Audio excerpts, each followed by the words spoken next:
Abby is humming when they meet in the parking lot. She bounces on the edges of her feet when she sees Jess. Ooh, okay, so do you like plays or museums? We can go to the Modern Art Museum downtown, or the Natural History Museum has this really neat butterfly exhibit. Have you ever had the chili cheese fries in that new diner off 7th Street? Abby even opens the door for Jess to get in the car, which makes her giggle. Yeah, all of that sounds awesome, Jess says.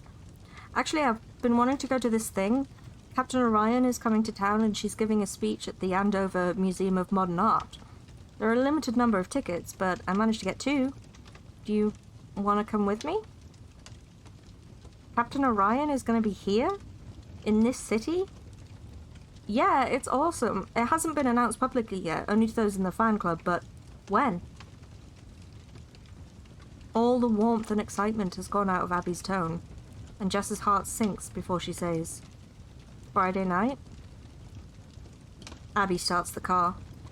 Oh, I'm sorry. I think I might be busy then. They drive to Monroe Industries in silence, and Jess steals glances at Abby. She had been so excited about the date a few moments ago, but now her face is taut. Unlike their other rides when they've laughed or joked, Abby pays attention to the road and not much else. Maybe Abby regrets saying yes. Maybe it was a spur-of-the-moment decision, and then when we tried to make it official, make plans, it wasn't really what Abby wanted. Abby parks in the Monroe Industries parking lot, and they walk into the building. It's so awkward. Clearly, Abby is consumed by some dilemma. Finally, in the elevator, Jess manages to say, It's okay, we don't have to go out if you're second-guessing it. No, it's not that. I just... Ugh. It's not you. Abby looks at her feet. It's fine. Jess rushes out the door as soon as it pings. She goes right to her office, shuts the door, and presses her head against it. She takes a deep breath. Her disappointment surges. I'm not going to cry, Jess says to no one.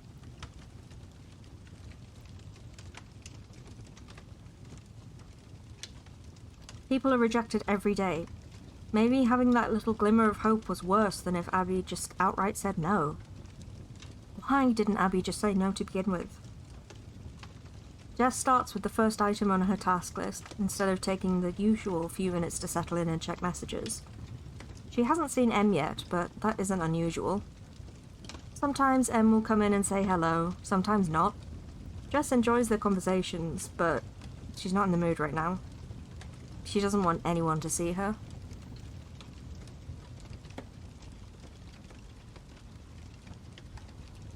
Jess hiccups and hastily wipes away the stray tears that leaked from her eyes when there's a knock at the door. Come in, she says. Em, dark visor dark and devoid of any lights, lingers in the door. Her mecha suit casts a long shadow into the office. Hey. Hey, I'm almost done with this box and then I have some... Okay, that's not a priority right now, Em says. I want to talk to you about something. Something important. The future of this division of Monroe Industries, and the future of the Mischiefs. Oh, sure. Jess sits up taller. She looks up expectantly, and the panel in Em's face starts to glitter with bouncing red lights. Jess hasn't seen red before. Is this for everyone in the lab? Do we need Abby? I already talked to Abby. Oh. Jess fiddles with her ponytail.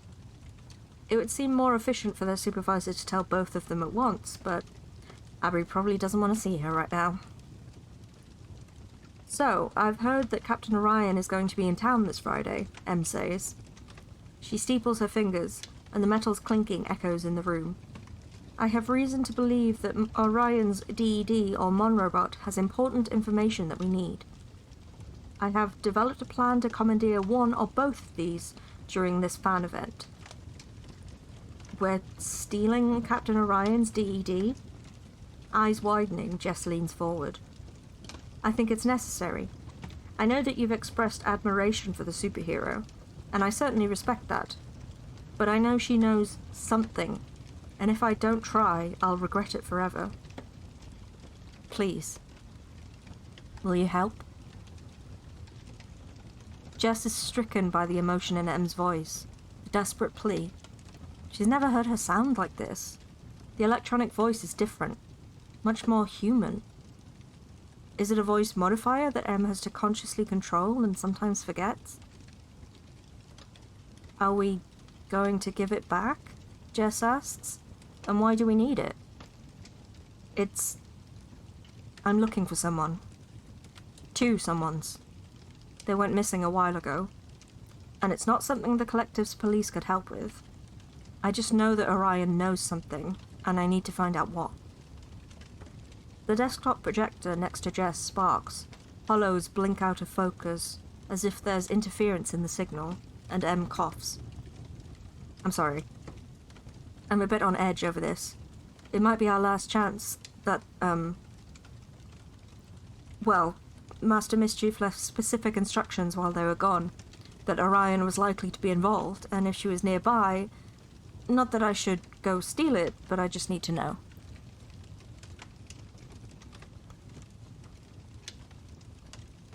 Jess has come to think of Em as a friend too, but she's been so wrapped up in getting to know Abby and hanging out with her that they haven't had many conversations in the office lately.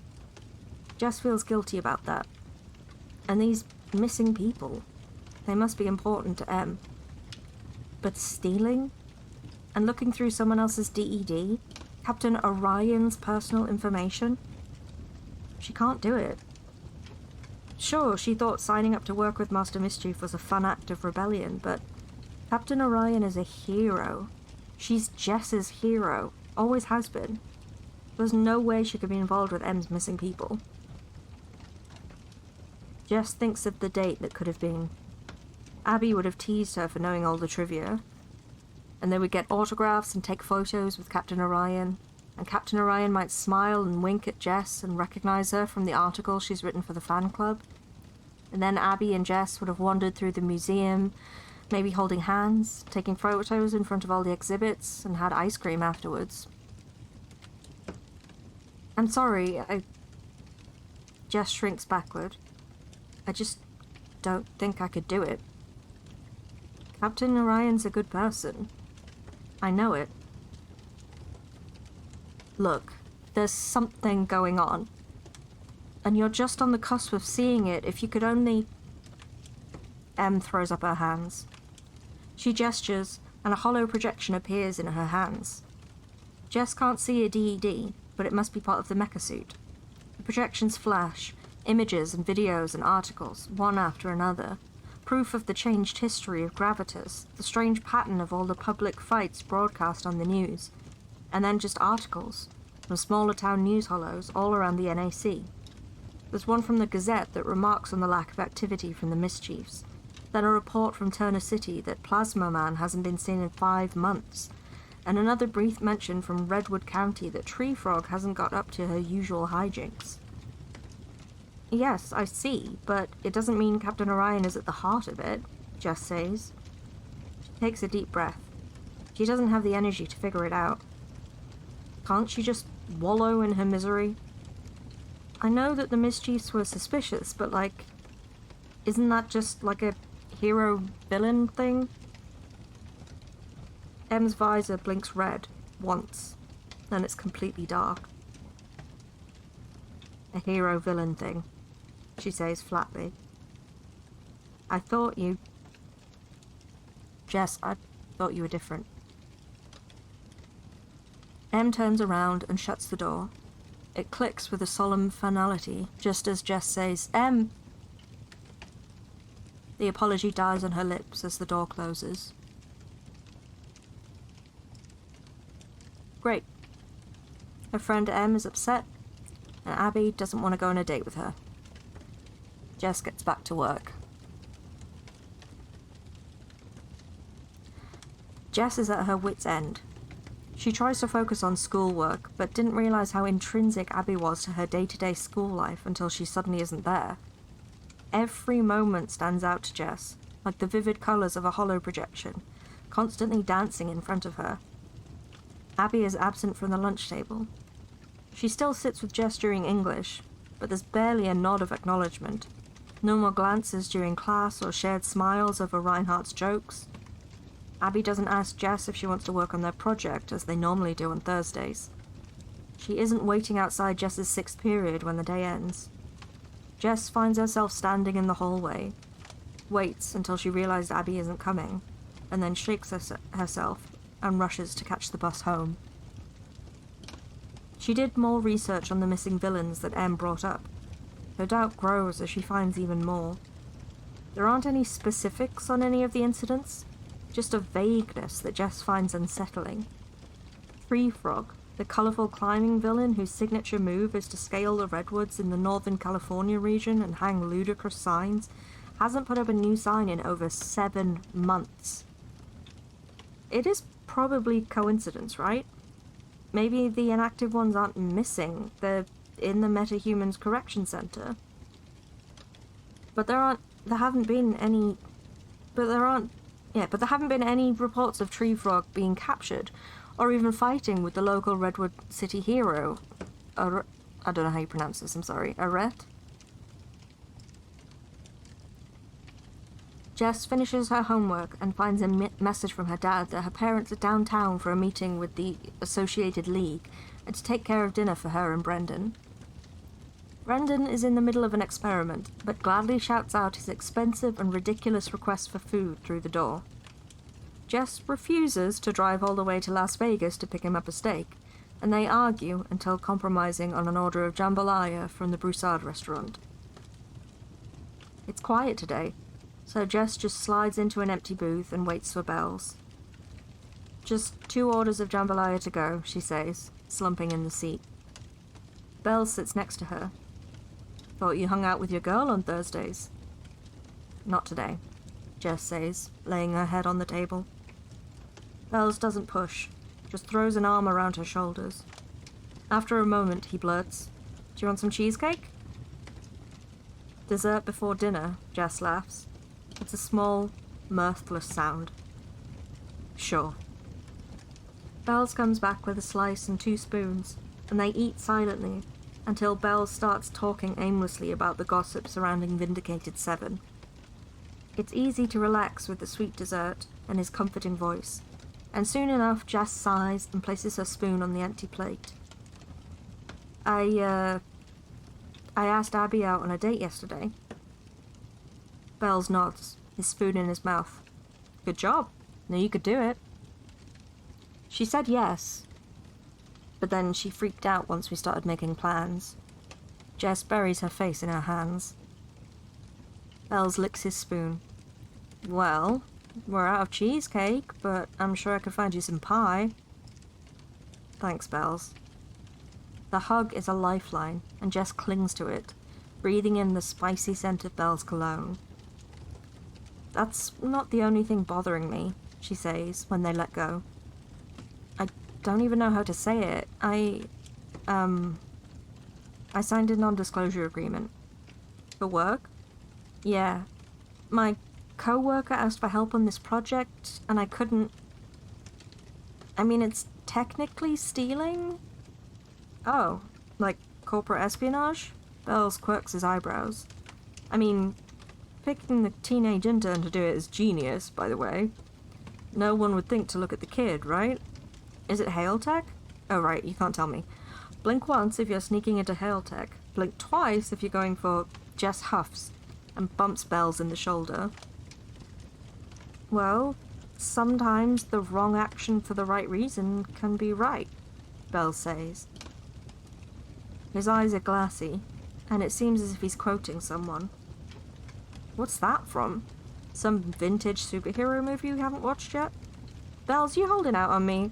You got your own contraband media? Shut up. You know I wouldn't watch those without you guys. Bells scrunches his face. Well, is stealing the only way to get the thing? I mean, that's kind of a lot to ask. You've only been there, what, a few months? Not really stealing a thing, Jess says. She thought about it for a while. More like getting information I wouldn't normally have access to. But getting that information could help people. You know that the NAC sees everything, right? on our DEDs, all our messages and what we search and all that. All that information is out there for the government to look at any time, as well as for anyone clever enough to try and get it. What's the difference between you reading something you're not supposed to and the NAC looking at all the weird cat hollows I send you? Bells gives her a knowing look.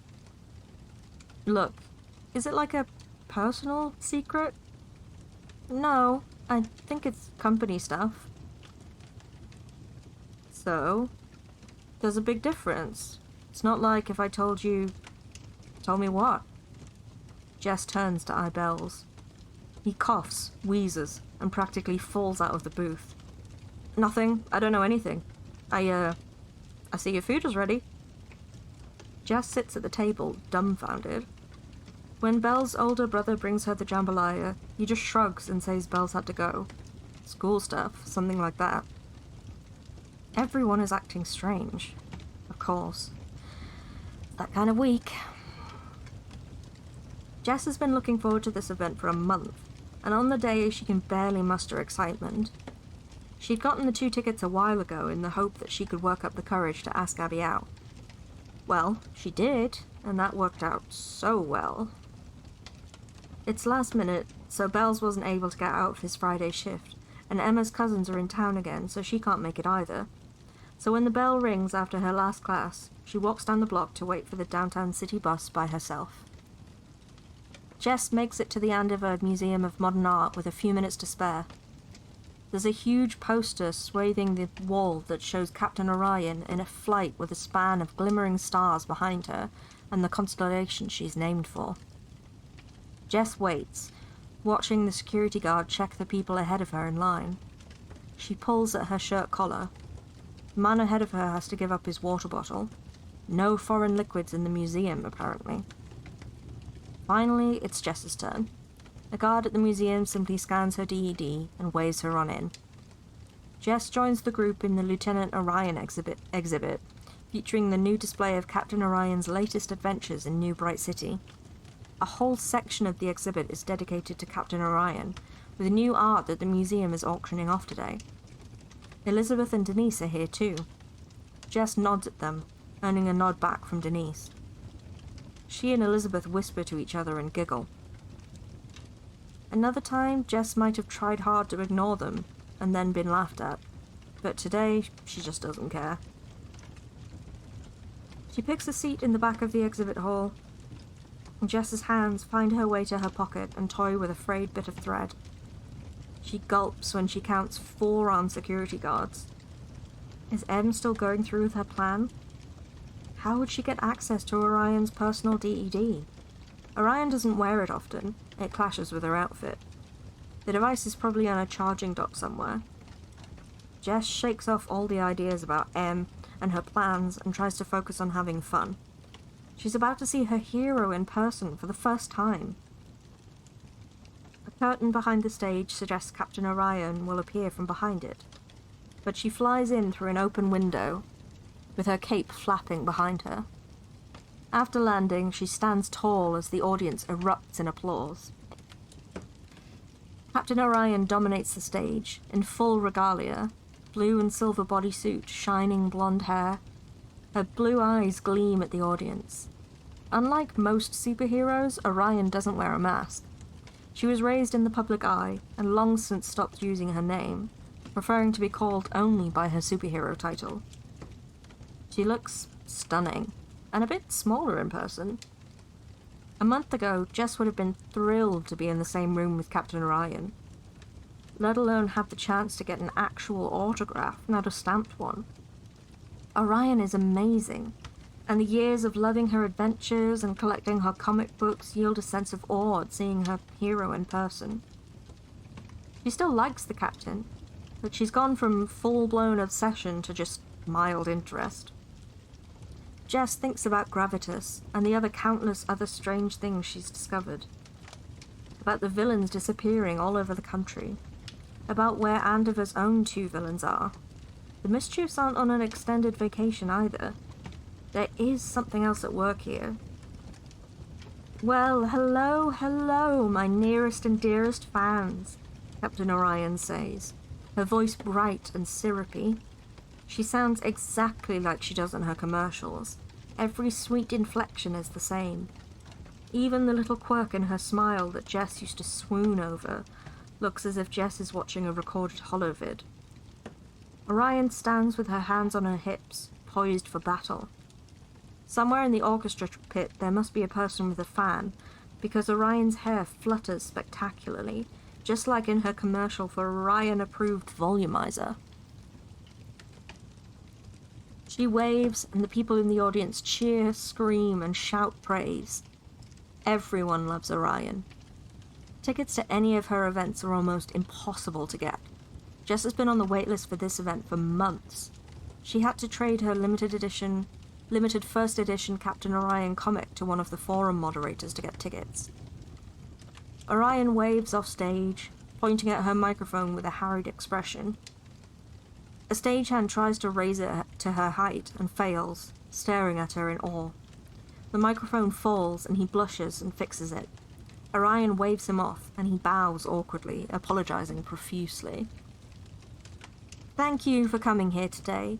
I'm going to read aloud from my latest book, The Life and Times of Captain Orion, which has a corresponding comic book available today in the gift shop. The audience cheers. Cameras flash and Jess is struck by how posed it all seems to be.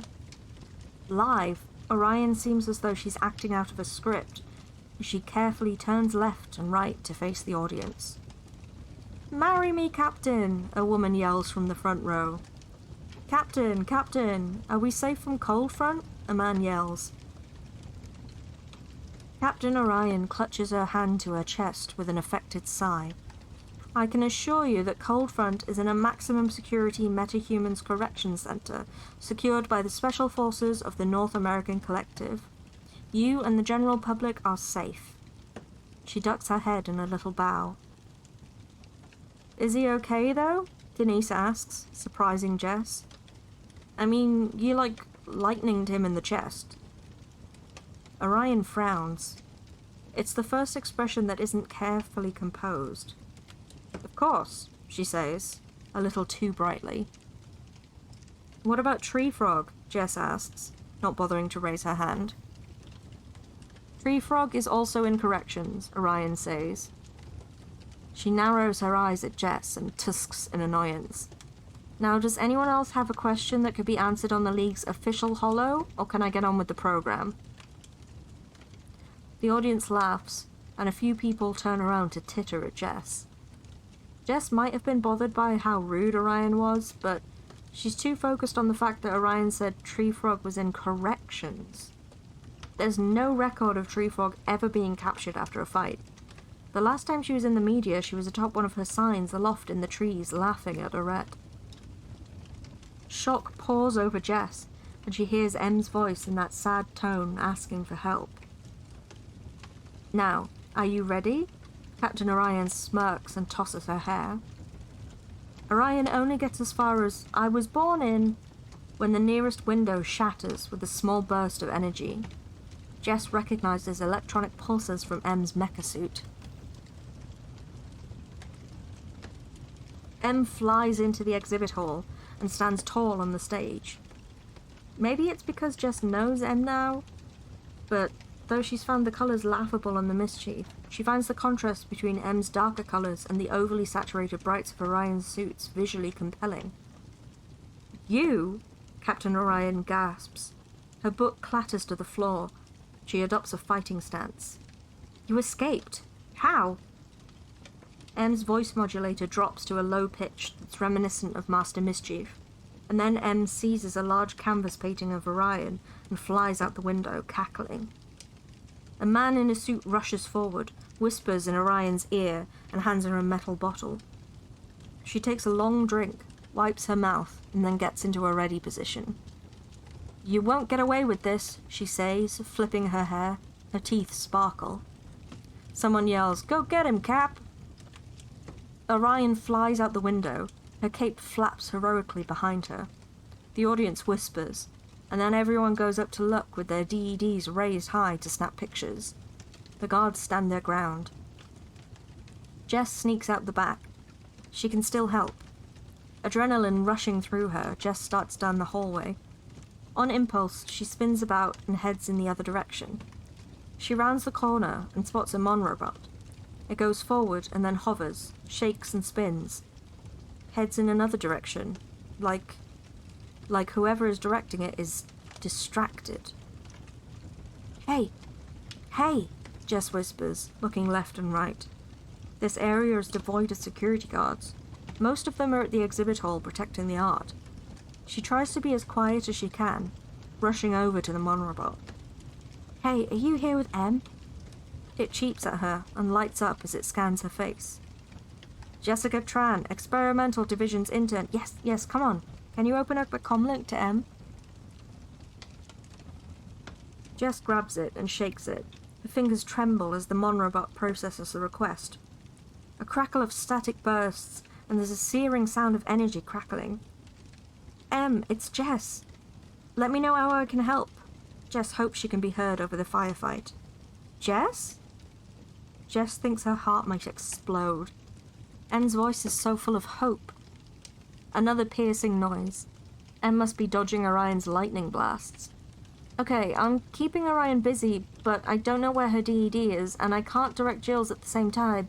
Got it. I'll find it, don't worry, Jess says. A security guard stands at the end of the hallway. Jill's will have a chip for Orion's DED. Just get the info and meet me back at the lab. Hey, no unauthorized personal assistant bots in the museum. The guard shouts at them and walks forward. Jess picks up the Monrobot and runs. The oblong metal case bobs awkwardly in her hands, but she does her best. She ducks down the hallway and tries a door. It's unlocked. She waits.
Well, that was bloody great timing, wasn't it? OBS crashed. The Heroes League! They don't want you to know the truth! Okay, what's the last bit you heard? I'll go back. And don't worry, I'm gonna finish this section. I'm not gonna leave you halfway through a caper. We were running? Okay. So, I'll go from here and hope for the best. Hey, no unauthorized personal assistant bots in the museum. The guard shouts at them and walks forward. Jess picks up the Monrobot and runs. The oblong metal case bobs awkwardly in her hands, but she does her best. She ducks down another hallway and tries a door. It's unlocked. She waits until she hears the guard rushing down the hall. Jill's cheeps in her arms. Hush, Jess whispers. Jill's. What a funny name for a Monrobot. Kinda like...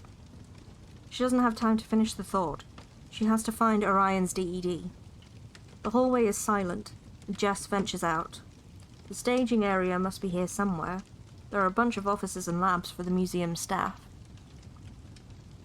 Jess puts down the Monrobot, and Jill's trails behind her in the air, as she tries every door until she finds one filled with flowers and well-wishes for Captain Orion.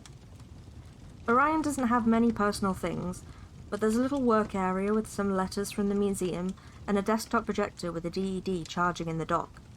Jess exhales, and Jill's holds out a chip to Jess. She plugs the chip into Orion's DED port. Em said there was a program that would do everything automatically, and sure enough, A pop-up holo opens in the Mischief's trademark purple, and a progress bar starts to load. Jess watches the bar increase as she listens to the sounds of cheering and what sounds like energy blasts in the distance. Oh, she hopes Emma's okay. She sees the window blink, copy complete, and she removes the chip, picks up Jill's, and races out the door. When she returns to the exhibit hall, Em and Captain Orion are flying about each other as Em artfully dodges the lightning blasts from Orion. Jess sits at the end of the hall, watching with a few fan club members who aren't taking pictures or hiding behind something. A few people are clapping, gasping in awe. Em spots Jess, and her face panels lights up with pink lights Jess has come to associate with happiness. She nods at her and puts down the painting. Jess smiles and gives her a small wave. It's kind of thrilling, being part of a heist. Jill's is hovering at Jess's side. "Can you look less obvious?" Jess mutters. She's the only one with a mon-robot. Assistant bots aren't uncommon, but usually people have a special permit for them. Jill's beeps once, and then its panel rearranges itself. The case slides apart, and circuitry uncoils and refits itself. Jess has never seen anything like it. It must be incredibly advanced tech. How handy to have a mon-robot that can shrink. Jill's, now the size of a messenger bag, complete with a carrying strap, beeps again. Jess pats it and shoulders it, and then turns back to watch the fight. Em hovers, all of her panel lights flashing pink. Jess points to Jill's and mouths "awesome" at her. Em shakes a little, as if she's laughing, and that's when it happens. Captain Orion blasts Em, and it hits her with a sizzling finality. Sparks fly across her torso. Em drops 10 feet, faltering in the air. Her suit sparks. Jess freezes, and then watches as Em manages to fly out the window despite her injury. Captain Orion laughs and puts her hands on her hips. "And that's how you do it. I'm gonna go leave and take care of that pesky villain in a second." No, Em needs time to get away. Jess bumps into the group of girls next to her, jostling them into standing up. "Clearly he's no match for you," she calls out, keeping her face hidden. "Think part of the ticket package included autographs," she adds in a slightly pitched voice. The girls clamour and shout with her, "And photos! Please, please, please!" Captain Orion holds her arms out for the crowd. "Why, of course. Anything for my devoted fans." Jess watches the crowd of fans swarm the superhero. There isn't going to be any immediate pursuit of Em. Jess ducks out the exit with Jill's. She just hopes they got back to the lab all right.